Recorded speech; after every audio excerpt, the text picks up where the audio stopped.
All right. So welcome everyone to our webinar for this week, which is preparing for recruitment, your role as an advisor. So we thank you for taking the time out of your day to join Russell and I on this webinar to talk about recruitment and how you as an advisor can help the chapter colony that you're working with be most successful.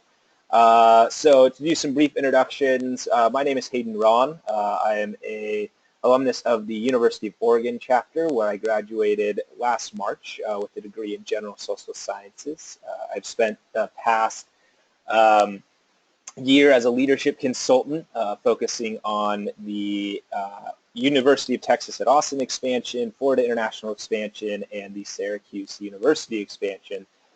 And then we'll be staying on staff starting on June in a new role working out here in Southern California for the fraternity and up and down the West Coast. And then I'll let Russell Harp introduce himself. Yes, so my name is Russell Harp. I'm an alumnus of the Kansas State chapter. I graduated last May, and I was a leadership consultant with Hayden, kind of wrapping up things now, but I was the lead for the UT Austin expansion and then also helped with the recruitment for Florida International. But excited to just be running the preparation for recruitment alongside of Hayden and get going. Awesome. And so before we really get going here, there are a few housekeeping rules that I kind of want to go over. So currently everyone who is participating is on mute. We do that just so there's no background noise going on or anything of that sort. And we'll keep you on mute until the end of the webinar. We'll have the Q&A section. So once we get to the questions, I'll go ahead and unmute you all, and so that way you can ask any questions, and Russell and I would be happy to answer those for you.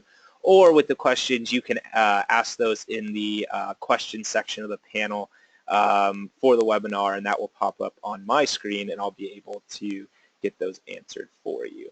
So today during the webinar, we'll cover highlight three kind of areas here of recruitment, the first one being the major areas of recruitment that we have, not just recruitment itself, but also the other areas such as planning recruitment, training, the recruitment off-season or the non-recruitment season as we sometimes like to call it. The second part is going to be the roles of officers and members. And so that's going to give you a good idea of what the executive board officer should be doing, what general members should be doing, as well as just those expectations for them for your chapters and colonies. And the last really pertaining to you, the best practices for advisors. What have Russell and I have seen, what have other staff members seen that have been really helpful for groups as far as advisors go, and how can we let you know what those best practices have been so that you can be most successful in your position as an advisor as well. So to get going, we'll talk about the major areas of recruitment. As you can see, there's about 5 that we'll cover. So we'll start with the planning recruitment. So this is really the logistical part of when we're talking about recruitment. And so this is where we'll have those recruitment meetings. The group will set goals for recruitment, such as goal amount of or goal number of potential new members that they want to get, whether that be bid and accepted bids. What's the expectation of GPA for new members? What's the involvement on campus? What are they looking for? What are those expectations? This will also be a place where the recruitment committee will brainstorm, discuss, and finalize any recruitment events, their week, any social media campaigning, t-shirts, anything of that sorts will happen in this planning recruitment phase. This will also be a place where the recruitment committee will know their roles and responsibilities. So what is everyone looking, or what are they supposed to be doing during recruitment, prior recruitment? Is there one person dedicated solely to social media? Is there one person dedicated solely to reserving table and event space? Whatever the case may be, this is really where we're going to have a lot of those logistical pieces to it. And as you as an advisor, being able to help them think through every aspect of recruitment. So this is where you'll be able to attend those recruitment meetings, which should be happening depending on the time of the year, either once a week, every other week, before or after our chapter meetings or at another scheduled time.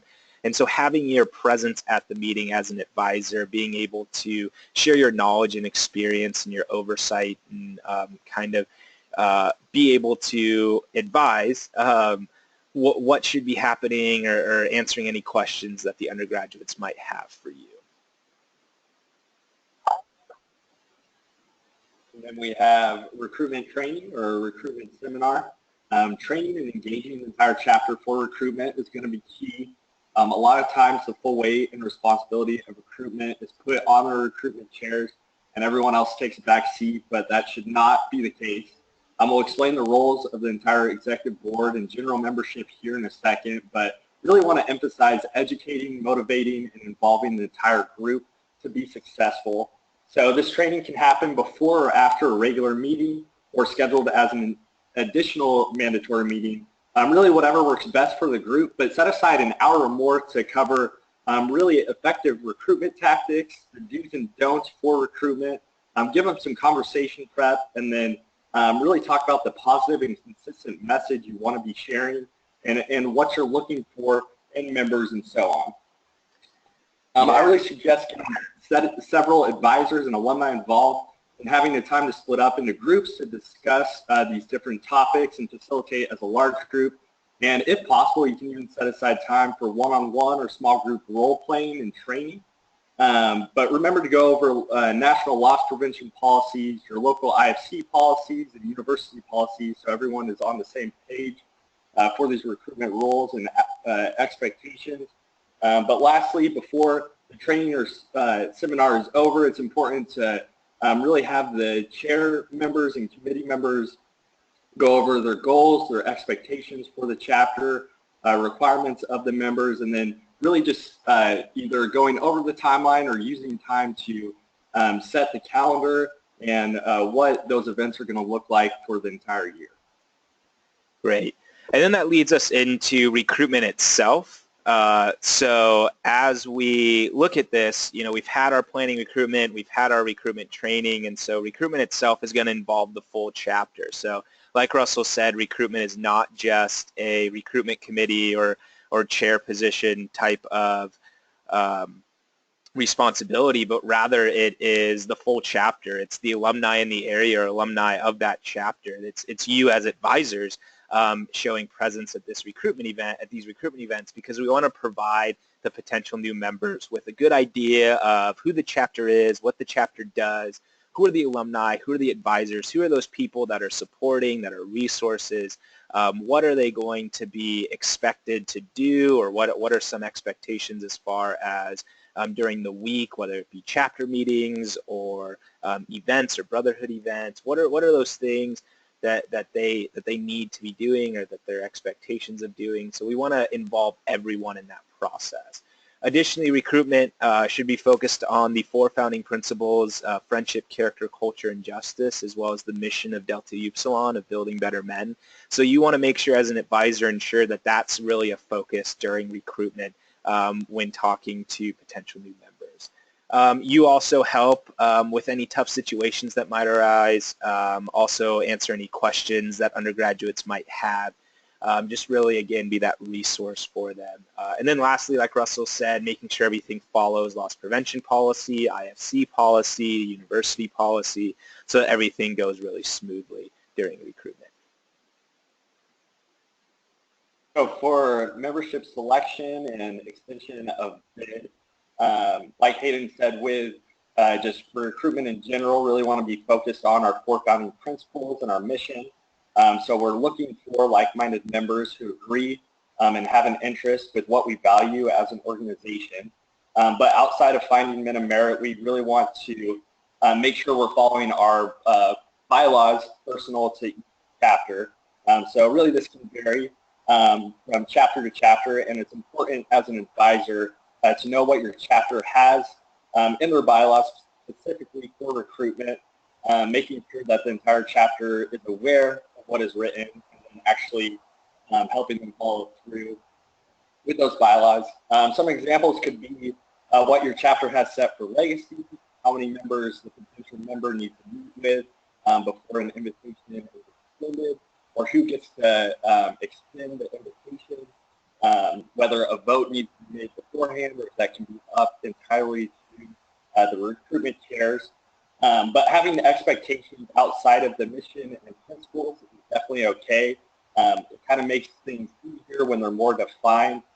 So these expectations need to be clear within the entire chapter, and for your chairs to, recruitment chairs to stay consistent throughout the entire process. So just so you have an example, that could be the potential member needs to have had a high school GPA of a 3.5, or if they're currently in college, having that GPA at a 3.0, and having some sort of leadership position or involvement on from high school or currently on campus. And the last area we'll cover here is the non-recruitment season. So this is really any other time that recruitment's not taking place. And so this is a really important time for the Vice President of Recruitment, for you as an advisor, to prep for the next recruitment. Go over what happened in the previous recruitments and get feedback from the chapter, from you as advisors, from alumni on what went well, what events went well, what didn't go so well, what could we change to be more effective, how was our messaging, what were successful ways we did outreach, what were some not so successful ways we did outreach. But most importantly, this is where you want to build a names list. This is where, as an advisor, if you know anyone coming in or going through the next recruitment period, providing their information to the Vice President of Recruitment. As an alumni, providing information to build that names list. For the Vice President of Recruitment to reach out to the chapter, to the new associate members about who's coming in, who do you know, and how can we start building those relationships with those individuals prior to our next recruitment period. That way, once recruitment does come around, we have those relationships, and it'll be easier to build those, and it'll make them feel more comfortable to come to our events, and hopefully, ultimately, for us to extend a bid and for us to have them join our membership.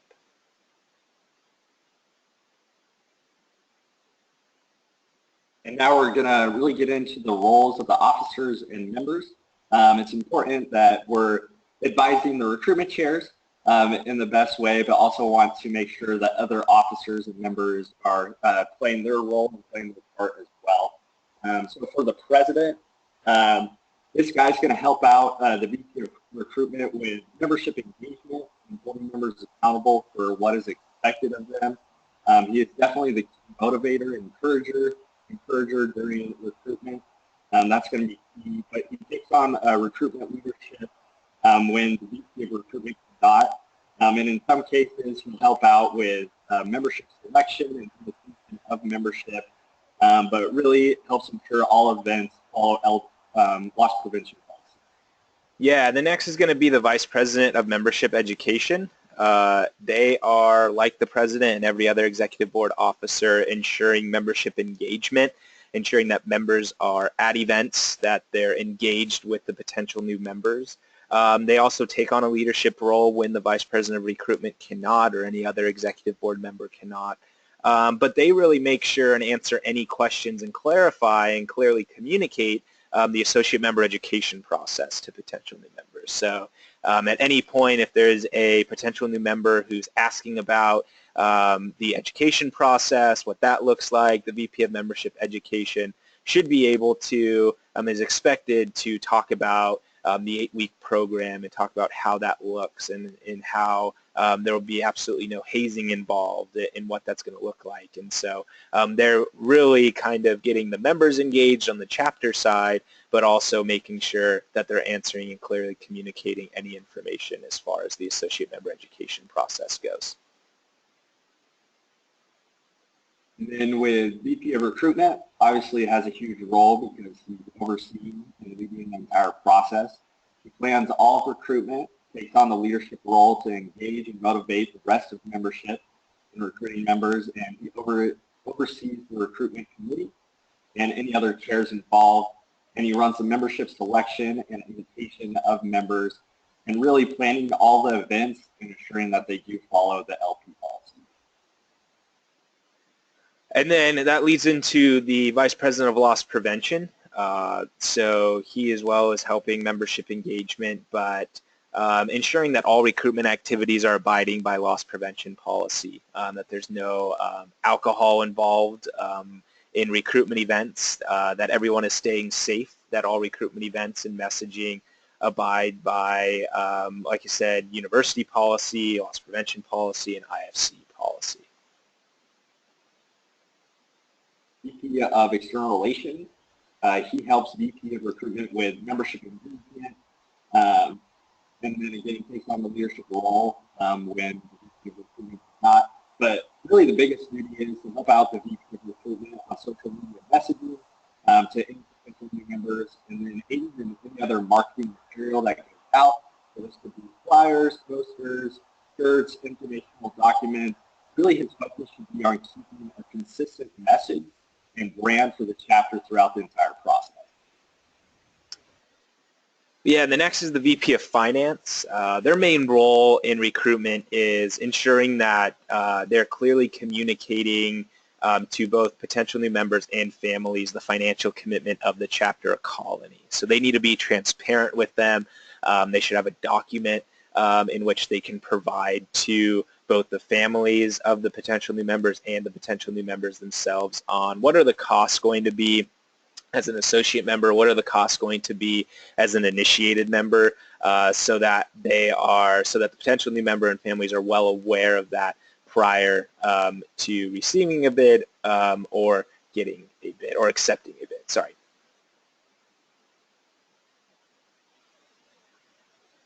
Then with VP of Academics, outside of supporting the recruitment chair, he's really ensuring that all available scholarships are communicated to potential new members, and if there's specific scholarships that the chapter actually provides themselves, just managing all of that, and then also communicating the GPA requirement to be initiated and to be a member in good standing, making sure that all the current members are aware of that, but also the potential members know what's expected of them as far as academics go.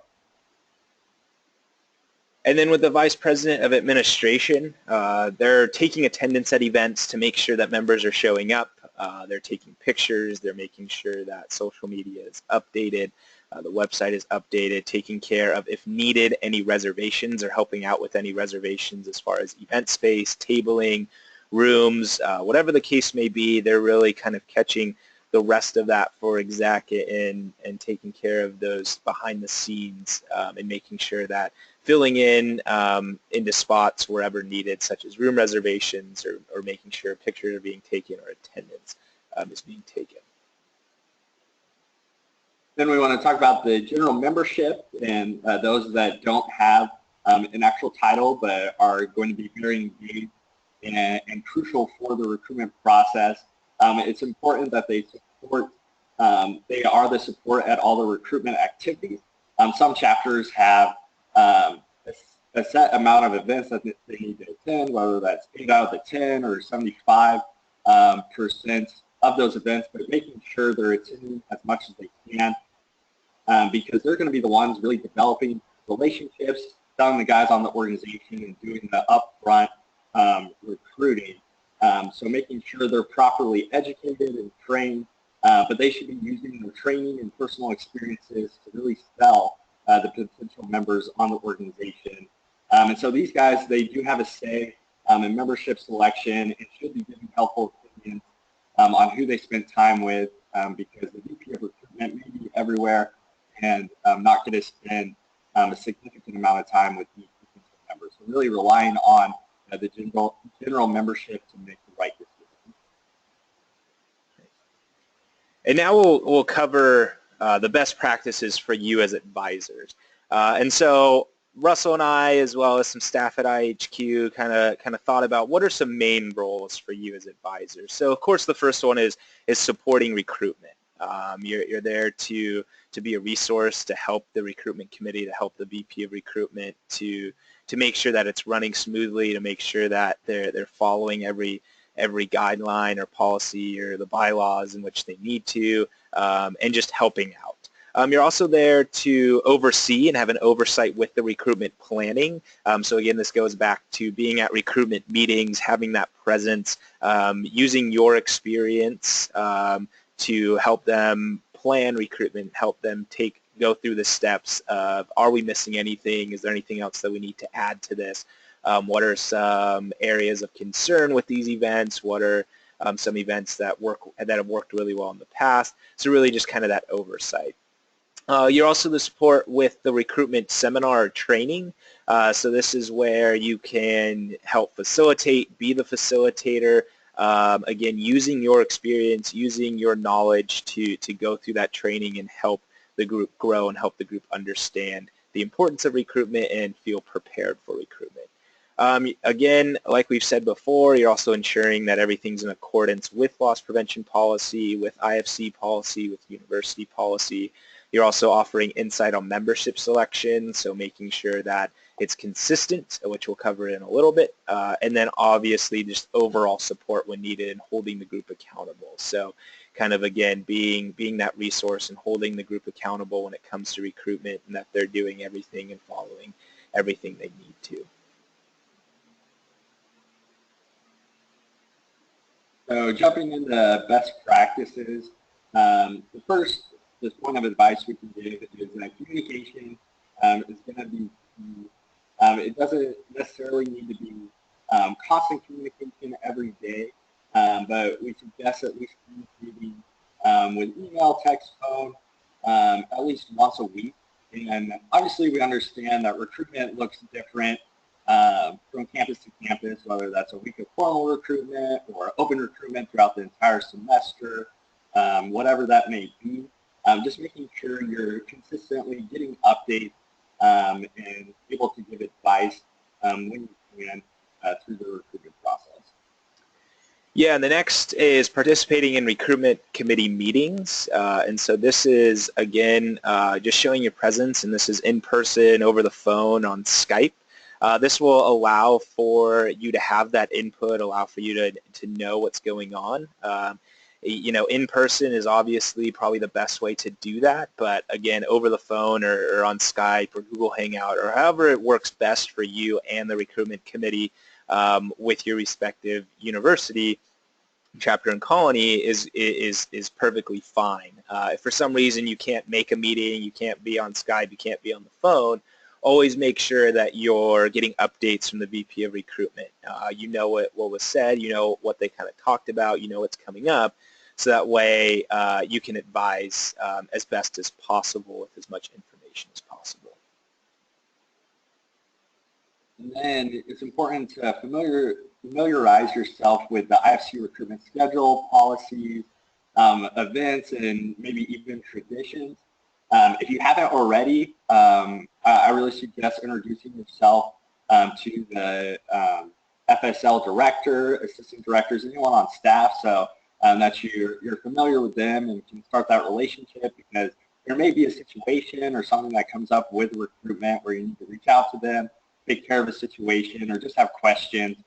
Starting that relationship so you can be a resource in that way. And then, like we said before, you want to ensure membership selection or member selection is done consistently and with the founding principles, as well as the expectations or the guidelines that the chapter or colony have set. We've seen sometimes in the past where membership selection isn't done as consistently, and so that can cause some problems within the chapter or colony. And so usually the best practice we've seen is advisors being at those meetings or familiarizing yourself with the way membership and extension of bid selection is done, so that you can be up to date and understand and be at meetings or be in communication with whoever you need to make sure and ensure that it's done consistently, it's done with the principles, with the mission, with the guidelines and expectations in mind. And then lastly, do not let your job end at the end of recruitment, whether that's a week long or semester long. Don't let that be the last time the group's thinking about recruitment. over this whole year, we've really tried to get members in the 365 mindset of always being on the lookout for who those next members are going to be.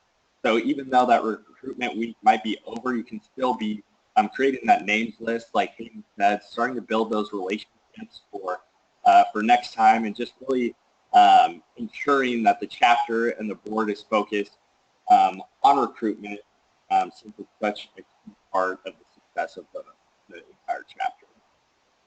Awesome.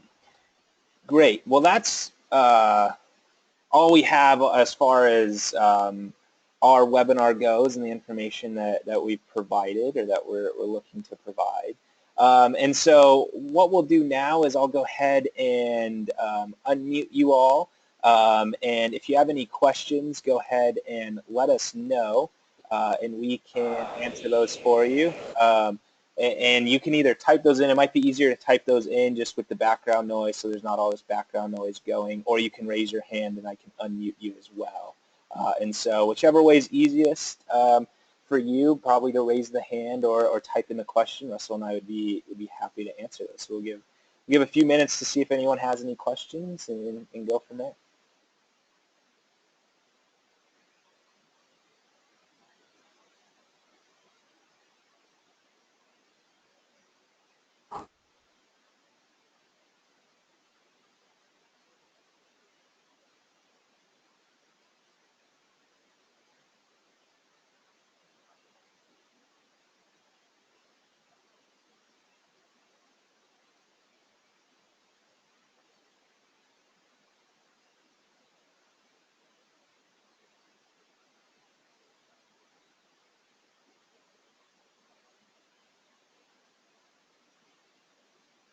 All right, so it doesn't look like anyone, oh, got a question, it looks like, possibly. We do.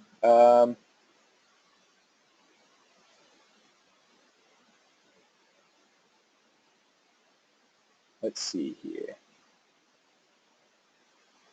All right, so the question we have here is, what resources does IHQ use for new colonies that could be applicable for recruiting in our established chapter? Is there a shareable guide? So there is. We can, if you go on to deltau.org, there are some resources there for recruitment that you can help with.